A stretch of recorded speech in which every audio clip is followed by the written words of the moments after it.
तुलसीदास अपनी पत्नी रत्नावली से बहुत प्रेम करते थे। एक बार रत्नावली अपने मायके गईं। तुलसीदास से रहा नहीं गया। उस रात भारी बारिश थी। रत्नावली का घर नदी के उस पार के गांव में था। तुलसीदास पत्नी से मिलने के लिए बारिश में निकल पड़े। नदी के पास कोई नाव नहीं थी। तब उनको वहां किनारे पर एक बहती लाश दिखाई दी। तुलसीदास ने उस लाश पर बैठकर जैसे तैसे नदी पार की। पत्नी के घर पर पहुंचकर दरवाजा खटखटाया, लेकिन दरवाजा नहीं खुला।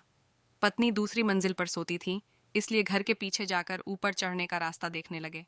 घर के पीछे उनको एक मोटी रस्सी दिखाई दी। वो उस रस्सी से चढ़कर ऊपर आ गए और सीधा पत्नी के कमरे में पहुंचे। पत्नी हड़बड़ा गई और बोली, इतनी रात बारिश में और वो भी ऊपर, आप कैसे आए? तुलसीदास बोले, रस्सी पकड़कर। पत्नी ने देखा रस्सी नहीं, सांप था। पति की इस अथाह आसक्ति को देखकर पत्नी बोली, हे नाथ, मेरी देह से जितना प्रेम करते हो, इतना प्रेम यदि राम से करते तो आपका जीवन धन्य हो जाता। पत्नी की ये बात तुलसीदास के हृदय में उतर गई। उसी समय तुलसीदास घर से निकल गए और चित्रकूट में एक कुटिया बनाकर रहने लगे।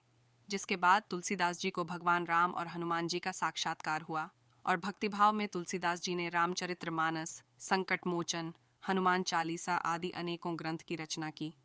जीवन की दिशा बदलने के लिए एक वाकया, एक शब्द, एक व्यक्ति काफी होता है।